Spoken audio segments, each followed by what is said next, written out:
রহমতের নবী বলেন, হে উম্মত, দুনিয়াটা তোমাদের জন্য আল্লাহ বানাইছেন, তোমাদের আল্লাহর গোলামির জন্য বানাইছেন। দুনিয়া আপনার আমার গোলাম, আপনি আমি আল্লাহর গোলাম। জমিন আমার গোলাম, আসমান আপনার আমার গোলাম, সূর্য আপনার আমার গোলাম, পাহাড় আপনার আমার গোলাম, বাতাস আপনার আমার গোলাম। জমিনের যত প্রাণী সব আপনার আমার গোলাম। সমুদ্রের ভেতরে যত প্রাণী সব আপনার আমার গোলামি করে। দুনিয়ার সব কিছু আপনার আমার গোলাম, একমাত্র আপনি আর আমি হলাম আল্লাহর গোলাম। দুনিয়া সব আমাদের গোলাম। সূর্য আমার অর্ডারে চলতে বাধ্য, চাঁদ আমার অর্ডারে চলতে বাধ্য। চলে না কেন? যদি কেউ প্রশ্নকারী প্রশ্ন করিয়েই বসে, হাফিজ ভাই সূর্য আপনার কথা শুনবে নি? আমি বলবো হ্যাঁ শুনবে। আমি হাফিজ একটা যদি বলেন শুনে না, আমি বলবো আমি আল্লাহরটা শুনি না, এই জন্য সূর্য আমারটা শুনে না। কি? কিন্তু জমিনে বহু ইতিহাস আছে, বলার সময় নাই। আল্লাহর পেয়ারা বান্দা, আসরের নামাজের টাইম হয়ে গেছে, নামাজে দাঁড়াবেন। টাইম হইয়াই যায় নাই, নামাজ পড়বে, মসজিদ খুঁজতে খুঁজতে মসজিদ পায় না। টাইম শেষের দিকে সূর্য ডুবে যাবে যাবে ভাব। আল্লাহর কাছে দোয়া করতেছেন, আল্লাহ আসরের নামাজ যেন কাজা হয় না যায়। জীবনে নামাজ কাজা হয় নাই, জীবনে আমার তাকবীরুল্লাহ ছুটে নাই।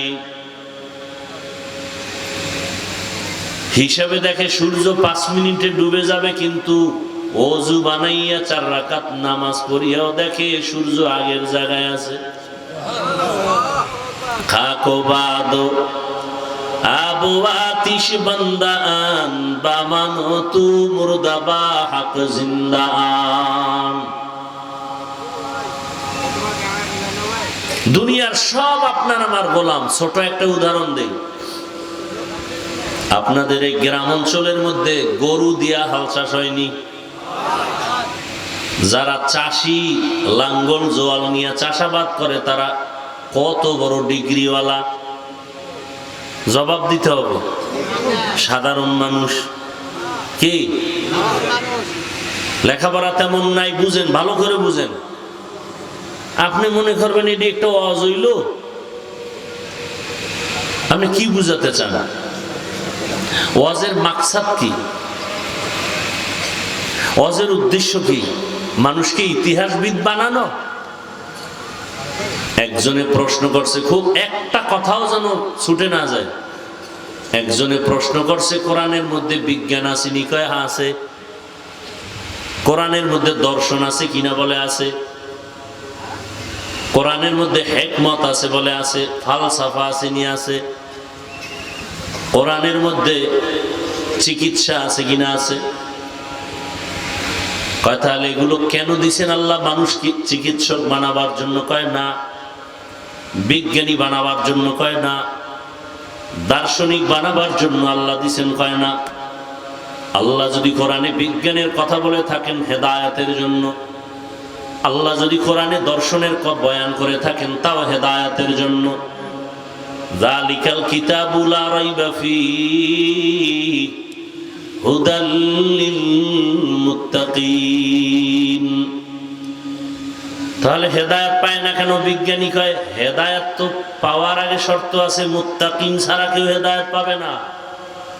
আল্লাহ তো লাগাই দিয়েছে শুরুতে শর্ত, হেদায়েত পাবে। কোরআন হেদায়েত। কোরআনের মধ্যে বিজ্ঞান আছে হেদায়েতের জন্য, ইতিহাস আছে হেদায়েতের জন্য। কোরআনের মধ্যে কেচ্ছা কাহিনীর অভাব নাই। এই শিক্ষিত বাবারা খুব খেয়াল করো। আমি হাফিজুর রহমান, বাংলাদেশে একজন বক্তাই মূর্খ বক্তা, কোনো ইলম আমল কিচ্ছু নাই, কেচ্ছা কাহিনী শুনাই। ভালো করে শুনো। এবার তোমাদের কাছে প্রশ্ন, আমার শিক্ষিত বাবারা, যুবকদের কাছে, তোমরা জানো ফেসবুকে বিভিন্ন সময় দেখো হাফিজুর রহমান কেচ্ছা কাহিনীর বয়ান করে, কোনো ইলম নাই, আমল নাই, আমি নিজেই বলি। এইবার তোমাদের কাছে প্রশ্ন, এই বৃষ্টির মধ্যে আসছো কেন আমার বয়ান শুনতে? কেন আসছো? ভালো করে বুঝার চেষ্টা করো বাবারা। আমি না কেচ্ছা কাহিনীর বয়ান শুনাই, তুমি শুনতে আসছো কেন কেচ্ছা কাহিনী? যেহেতু আসছো এবার শুনেই যা। পৃথিবীতে শ্রেষ্ঠ কেচ্ছা কাহিনীর কিতাবের নাম কোরআন লেখা রাখ। একটা কথার চ্যালেঞ্জে যদি কেউ দাঁড়াবার সাহস থাকে দাঁড়া। পৃথিবীর মধ্যে শ্রেষ্ঠ কেচ্ছা কাহিনীর কিতাবের নাম কোরআন। পৃথিবীর মধ্যে শ্রেষ্ঠ কেচ্ছা কাহিনীর দ্বিতীয় স্টেপে আছে হাদিস। এবার ওলামায়ে কেরাম শুধু হাতটা ইশারা করে সবাইরে দেখাই দিবেন আমার কথা সত্য না মিথ্যা, খালি ইশারা করে দেখাবেন। বলি না এর আগে আপনারা কি বুঝাইতেছেন, আমি বলতেছি। এবার শুরু করতেছি। ওলামায়ে কেরাম সাক্ষী দেন, এই জাতি জেনে যাক কোরআন শরীফের মধ্যে গরুর কিসসা আছে কিনা বলেন? আছে? কোরআন শরীফের মধ্যে হাতির কিসসা আসেনি? বাঘের কিসসা আসেনি? সাপের কিসসা আসেনি? তো জাহেলরা কি বলেন? মশার কিসসা আসেনি? কোরআনের মধ্যে মাছির কিসসা আসেনি? কি বলে? আসলে ওদের অন্তর খারাপ, ওদের উদ্দেশ্য খারাপ। তুমি বইয়া বইয়া চিন্তা করো হাফিজুর রহমানের ভুল কয়টা? তোমার এই চিন্তা করতে করতে 10 বছর শেষ, আর এই 10 বছরে তোমার পাশের মানুষগুলো আখেরাতের চিন্তা করিয়া বয়ান শুনিয়া দাড়ি উঠাইয়া নামাজ পড়িয়া মাওলার দিকে আগায় যাইতেছে, তোমার খবর নাই। আল্লাহ হেদায়েত দান করেন। দুনিয়া বড় কঠিন। আমি আয়াত পড়ছি সূরা আলে ইমরানের এক আয়াত, তরজমাটা বলে নেই। ইয়া আইয়ুহাল্লাযীনা আমানুত্তাকুল্লাহা হাক্কা তুকাতিহ। এই যে তাকওয়ার বয়ান শুরু হয়ে গেছে না, এখানে আল্লাহ তাই বলছেন। কোরআনের মধ্যে দর্শন আছে না নাই? শুধু দর্শন আছে তা না, ধৈর্য থাকলে আমি কথা বলি। পৃথিবীর সমস্ত বৈজ্ঞানিকরা যদি কোরআনটাকে অধ্যয়ন করা শুরু করে, সমস্ত বৈজ্ঞানিকরা বলতে বাধ্য হবে কোরআনের মতো বিজ্ঞানের কিতাব জমিনে আর একটাও নাই। দুনিয়ার সমস্ত দার্শনিকরা যদি চিন্তা করে আর গবেষণা করে অধ্যয়ন করে কোরআন, এ কথা বলতে বাধ্য হবে কোরআনের মতো দর্শনের কিতাব জমিনে আর একটাও নাই। এত সুন্দর কিতাব কোরআন, ওজন কত? এই আল্লাহর বান্দারা, কোরআনের ওজন কত জানেননি? 250 গ্রাম হবে? বলেন তো কোরআনের ওজন কি 250 গ্রাম হবে? এই যেটা আপনারা হাতে ধরেন, হ্যাঁ 250 গ্রামের ওজনের কোরআন 600 গ্রাম, কিন্তু হাকিকতে ওজন কত? লাউ আনজালনা হাযাল কুরআনা আলা জাবালিন লারাআইতাহু খাশিআন মুতাসাদ্দিআন মিন খাশিয়াতিল্লাহ ওয়া তিলকাল আমসালু নাদরিবুহা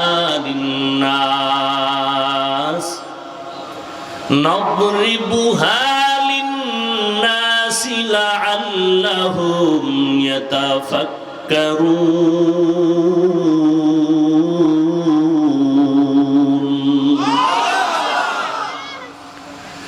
পাহাড় আল্লাহর কোরআনের ওজন নিতে পারে না, ব্যর্থ।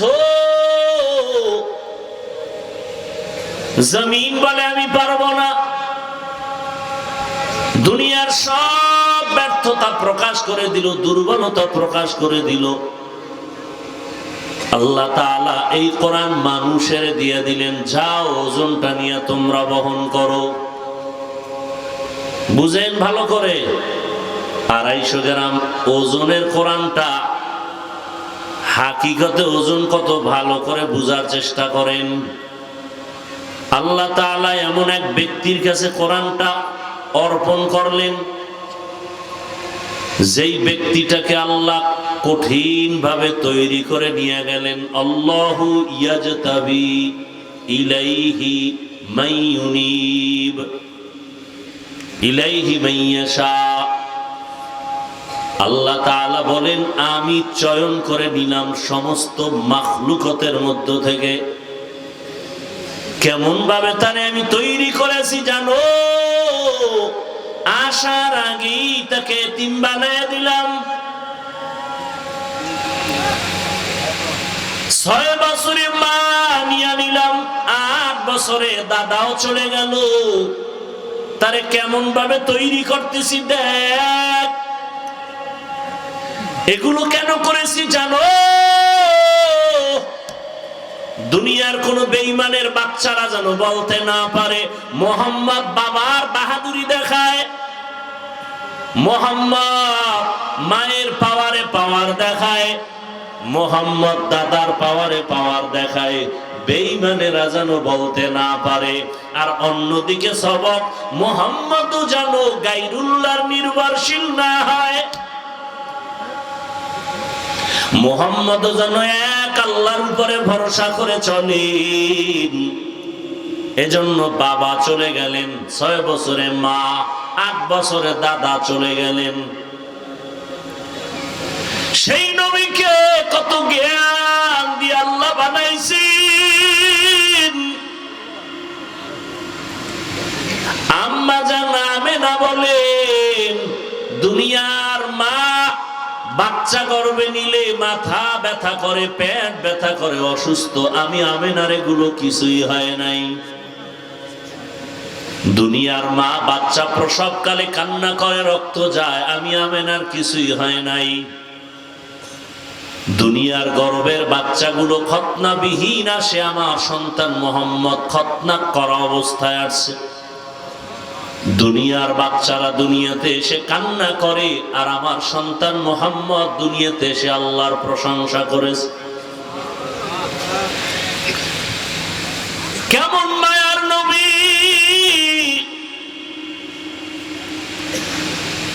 রহমতের নবীকে আল্লাহ এতটা আলাদা করে বানাইলেন, যেই রহমতের নবীর চেহারার দিকে একটা নজর দিলে 7 দিন পর্যন্ত কোনো ক্ষুধা লাগে না। সুবহানাল্লাহ। কেমন মায়ার নবী আমার, যারে 40 বছর পর্যন্ত তৈরি করলেন, কিতাব দেন না। 40 বছর পর, এই দীর্ঘ 40টা বছর রহমতের নবী বুঝা মাত্র মক্কার অদূরে হেরা পাহাড়ের গুহায় গিয়া আল্লাহর ধ্যানে সময় কাটাচ্ছেন। 40 বছর পেরিয়ে যাওয়ার পরে জিব্রাইলকে এই মাত্র কোরআন নিয়ে পাঠাইলেন, মাত্র কোরআন দেওয়ার সূচনা। হেরা গুহার মধ্যে গিয়া জিব্রাইল আমিন নবীকে দাঁড় করাইয়া সিনার সাথে সিনা লাগায়া মৃদু চাপ দিলেন আর বললেন, ইকরা, হে নবী আপনি পড়ুন। রহমতের নবী জবাব দিলেন, মা আনা বিকারিন, আমি পড়তে জানি না। এরকম কয় চাপ দিলেন? এমনকি নতুন করতেছি ওয়াজ, কে জীবনে শোনে না কেউ? হেরা গুহায় রসুলকে কয় চাপ দিছেন?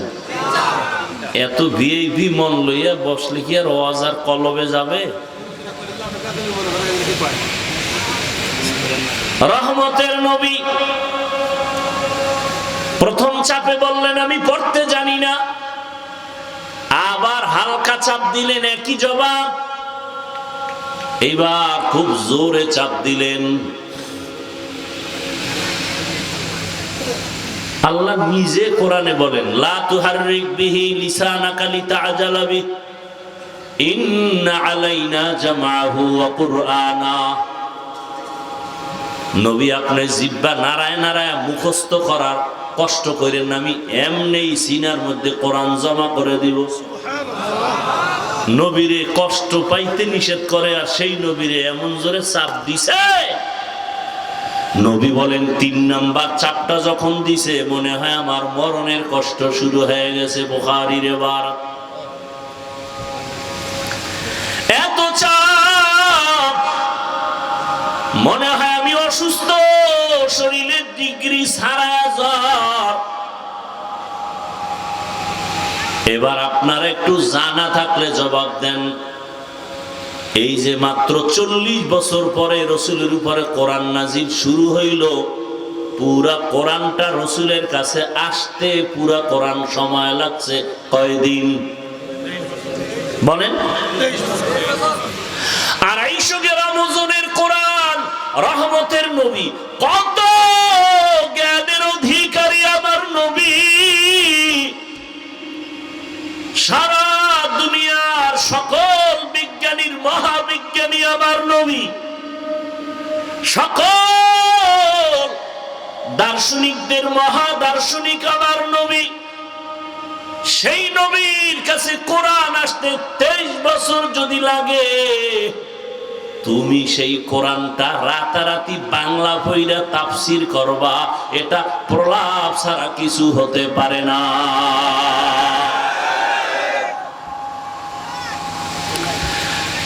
খোদার কসম, কেউ যদি কোরআনের কয়েকটা 29টা অক্ষর মাত্র বর্ণ, আরবি 29টা বর্ণ শিখতে চায় বিশুদ্ধ ভাবে, খোদার কসম একা একা জীবনে শিখতে পারবে না, কোনো ওস্তাদ না ধরা পর্যন্ত।